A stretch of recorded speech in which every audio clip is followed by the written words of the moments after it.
Hello, wonderful humans of Earth. I am Brainwave, also known as Jimmy Trip, or Jimmy Trip, also known as Brainwave. It, again, really doesn't matter which. Just as long as it's me, I guess. I don't know.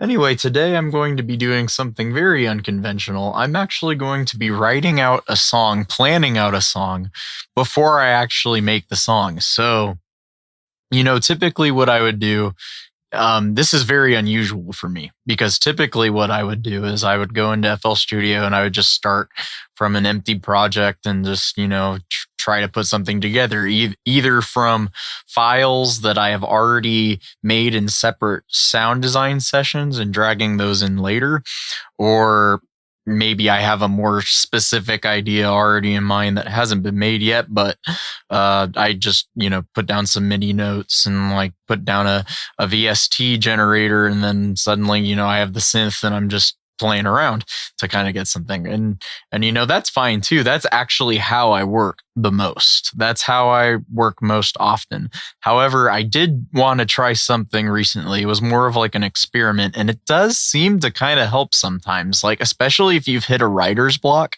it helps to force yourself to come up with new ideas outside of the box, kind of like outside of the DAW, even like outside of the digital audio workstation, outside of your program of choice of making the music. Like when you separate yourself from the program that you're making the music in and you write out the ideas, plan out the arrangement, and even the mix beforehand, you can just get some kind of interesting results. So here's something I already had a while back. It was a 108 BPM 4 on the floor idea. That's literally the name of it. So it's like a mid-tempo or kind of slower BPM track, where it's going to have like a kick on, every beat, kick drum, boom, boom, boom, boom.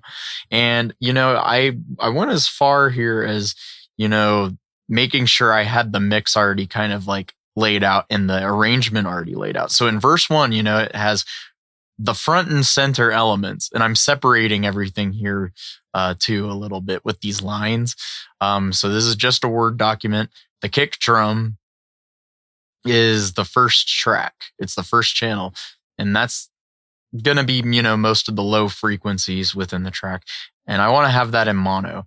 However, I also like to have a little bit of stereo in my kick sometimes, usually maybe through a reverb, generating the stereo, or even like with a very, very fast decay, very, very quick decay happening.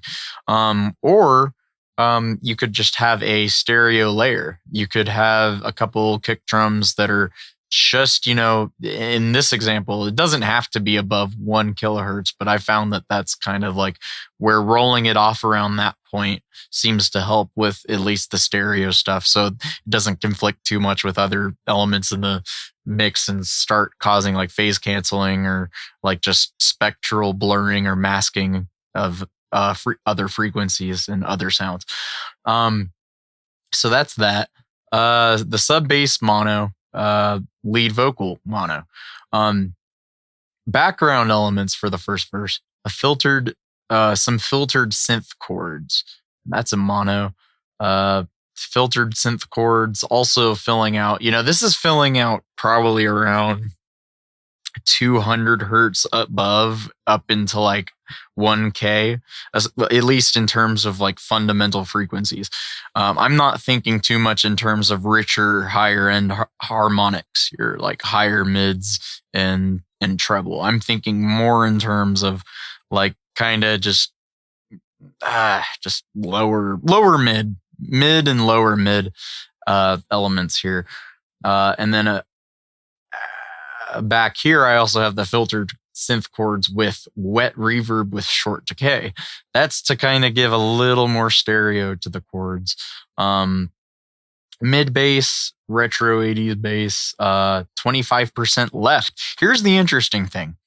You don't actually have to have your mid bass being all about sub. You could have it pan 25% left, but it could be so quiet in the background of the mix, like in the background, part of the background elements, that it's not upsetting your balance. It's not knocking things off balance, because you're going to have equal distribution of frequencies by the end of this anyway. And so, yeah, probably not much low end happening here, obviously, because we have the sub bass up here in mono that's taking care of that and gives a really tight, punchy low end. But then the mid bass kind of covers like maybe more like a little more like 200 hertz and 400 hertz, just a little bit in stereo there. It just kind of gives like a cool effect. The marimba, there's like a marimba going on. That's 25% right. That's going to kind of help now with evening out our distribution of stereo. The Celesta, I'm probably mispronouncing that. I never really know how to pronounce that word, but I imagine it's Celesta or Calesta. I don't know. 40% left. We got a high mid bass here now. That's 40% right. And I even went as far as writing down like FM synthesis where a bandpass filter going on or something, because I wanted to make sure I knew what kind of modulation I wanted first. I wanted to even write out like this. I wrote all this when I was in a very, very heavy writer's block. And so when I started writing this down, it started helping me like actually navigate out of that writer's block, because I was having to take a step back from the actual DAW and write this out as if I was already imagining a picture in my head before the sound was even there. So yeah, I even wrote out what kind of bass it was going to be. Glitch percussion, 50 to 60% right. Hi-hats, 50 to 60% left. This is taking care of higher mid and then higher frequencies here.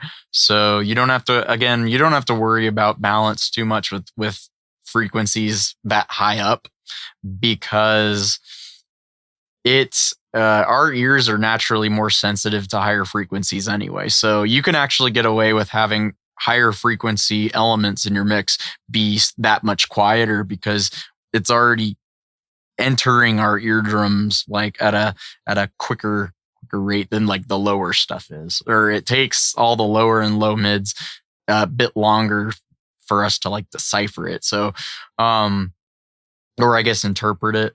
The hi-hats and the glitch percussion, I'm not too worried about having be that wide, because it shouldn't cause too much issues with masking or anything like that, as long as you're making sure, again, everything has a space to fit in the mix. Arranging a song before mixing is even just like it's like making a pizza where everything on the pizza has a spot on the pizza. You have cheese on the bottom, but then, or sauce even below the cheese, but then you have like toppings on top. If you're a toppings kind of person, like pepperonis and peppers and sausage, stuff like that. The clap, which is number 9 in this, and this is still all the first verse, by the way. Number 9 here, this clap is super wide. And I guess I just put super wide there because that's supposed to just be like, come up with any kind of way to like add stereo there, whether you want to add a chorus effect, whether you want to add a flanger, whether you want to add just reverb to get it wide. Just as long as you're making sure that the clap, at least in this context of this mix, since it's 4 on the floor again with the kick hitting every note, the clap's going to be in the background. That's why I put it in the background elements. It can't be up there in the forefront with the kick, because if it does be that way, at least in this context, you'll get some like peaking starting to go on. It'll be very hard to get some things to be loud if everything's trying to be loud, I guess, so to speak. So, yeah, just any kind of width technique there. You could even add multiple layers of a clap at a very low level, that are all just panned super funky. Like, I mean, you could even just try to hard right or hard left. Some people really don't condone, hard panning. I'm okay with hard panning just as long as when I put everything into mono, it still sounds good. If I'm not hearing any masking going on or phase canceling, if things have been already carved into a space or their own space, the way that like they could be, I guess, or should be, or I don't know. I don't worry about it too much then. The shakers, 35 right. And that's just like percussive shakers. Now, onto the pre-chorus.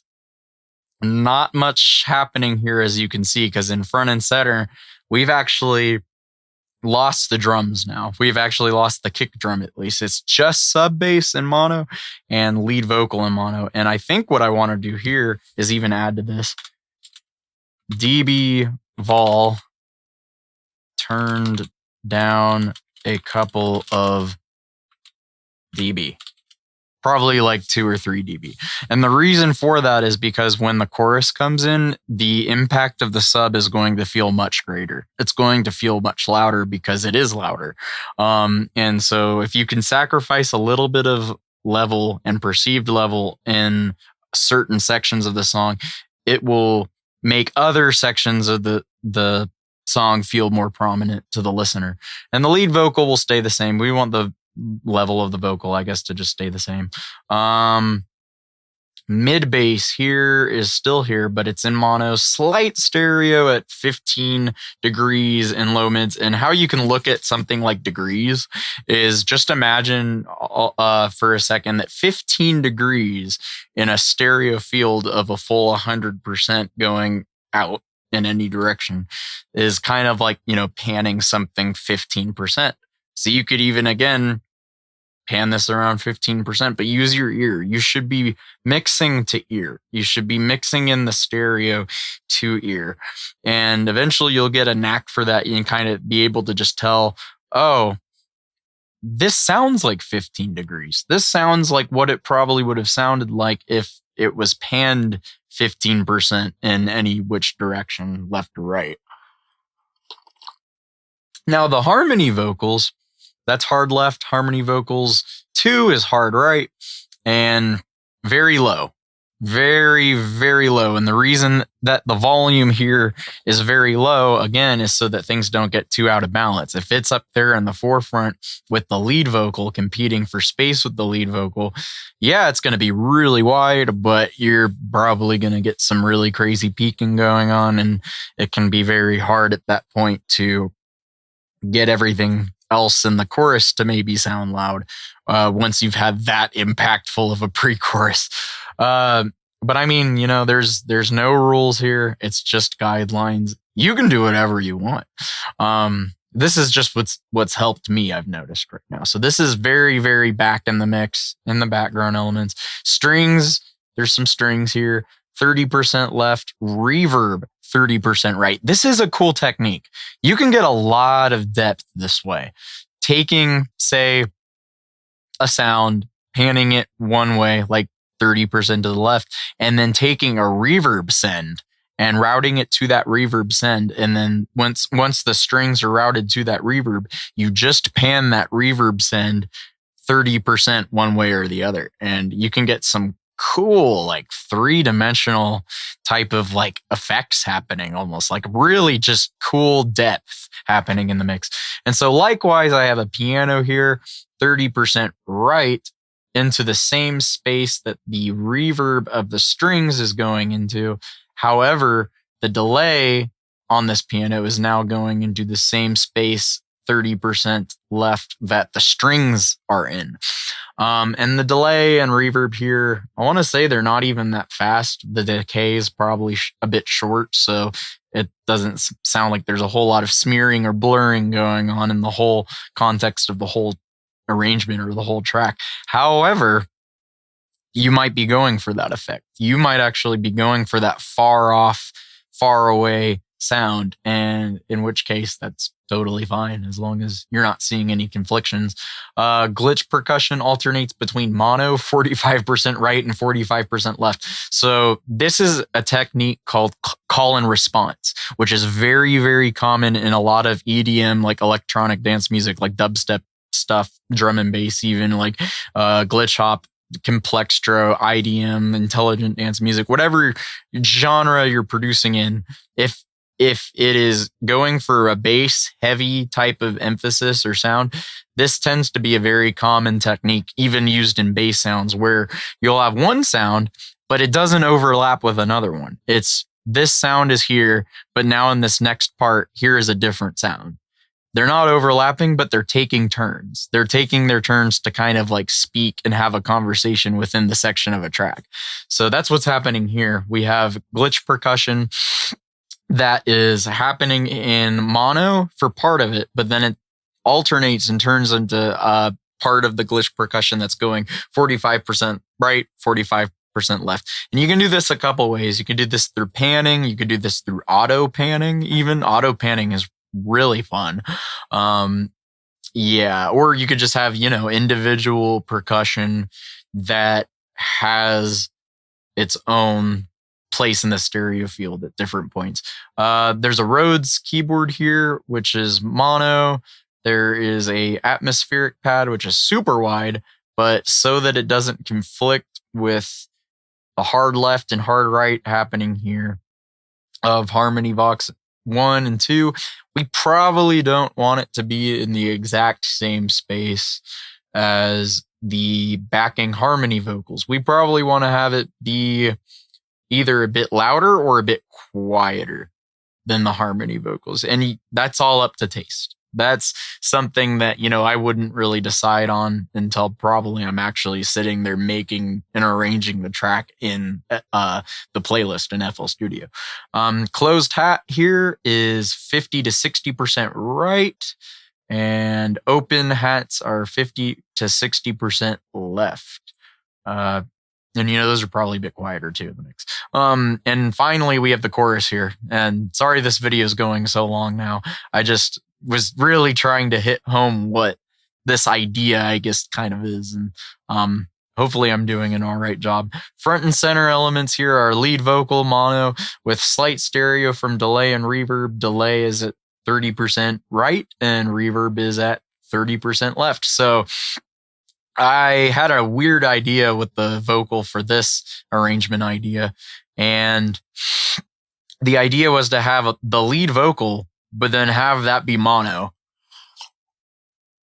And then send it into two separate send buses. So a delay send and then a reverb send.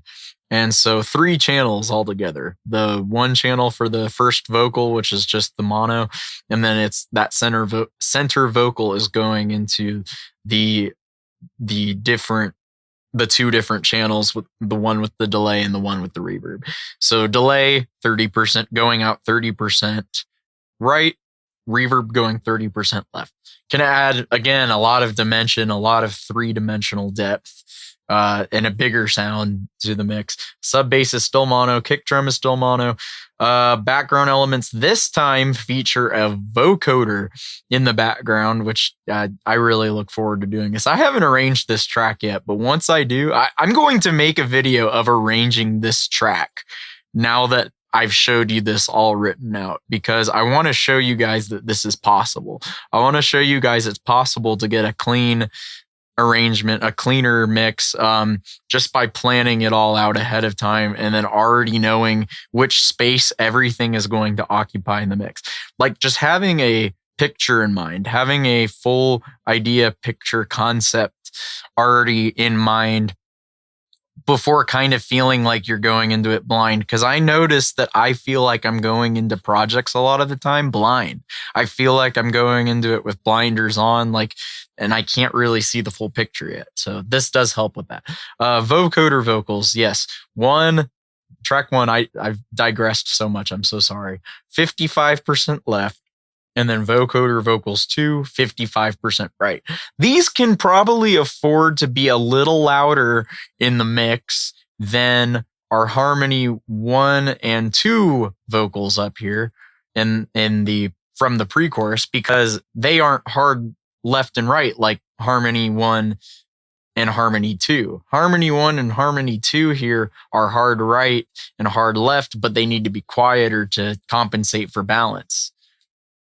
Or they need to be quieter so that it doesn't get too knocked offset. Whereas these could be a bit louder, vocoder 1 and vocoder 2, because instead of being hard panned left and right, they're only half of that.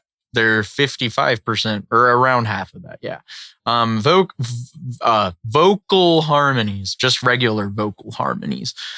40% right and left, and it's not going to conflict with our vocoder up here because it's 40% and not 55% like these.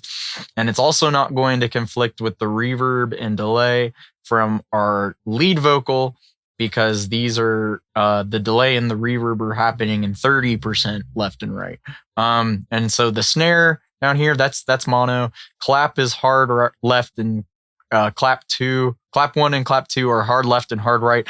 These are going to be quieter in the mix, definitely, because again, you start to see this thing with the hard right and hard left. And I can understand why people tend to have an issue with hard left and hard right. It so often causes phasing issues because in the mix, they don't have their place in the mix. They're either too loud or too quiet, and it starts conflicting with other elements. But there are ways to make it work, and it will make things sound super wide, and you won't run into those phasing issues or that frequency masking that tends to happen. Because I have run into that a lot as well. There's a lot of trial and error involved to get that really to work right. So it's a tough technique at times to get right, but you have to use your ear. You just have to use your ear in order to really hit it home. Any of this. Tom drums are mono with super wide reverb on the top for stereo above kilohertz, and this is all subject to change. This is not set in stone. I might even change that because I'm starting to see, like, with the amount of width and stereo spread we're already getting between all these elements up here. I don't know how super wide I want to afford making the tom drums reverb unless there's some call and response happening where the tom drums are happening when other elements go out. Like, let's say the claps never hit at the same time as the tom drums. So the claps are gone, snare is gone. Now we have the tom drum, and it's also not conflicting with the kick drum. If the tom drum's happening by itself, I would say yes. Because of the call and response, it works out to have a super wide reverb on the top. And it doesn't even have to be a long reverb that's like, smearing over everything and masking things. I'm talking like short decay, very short reverb decay happening just to give it like this impression of a big width that happens quickly. It's like a glitch percussion, because I can't, for some reason, for the life of me, have a track that doesn't have glitching happening or glitch percussion. I make very strange music. 50 to 60% right. And then the hi-hats respectively under that are 50 to 60% left. This is happening just like in our first verse again here. It's literally almost I think this is an exact duplicate of 7 and 8 here for the background elements of verse 1, except now it's 8 and 9 for the chorus, and it's just happening the exact same way. Shouldn't conflict because nothing up here is fighting for the same space. See what I'm like starting to like. There's a picture here. You can see a bigger picture here because of like how this arrangement or how the arrangements are laid out. Everything is going into its own space within the mix, and this should be before you even have to add much EQ, compression, saturation, any kind, like limiting, even like things are already getting gain stage to the point that you want them to be in because everything is laid out in a way that kind of already makes sense to you.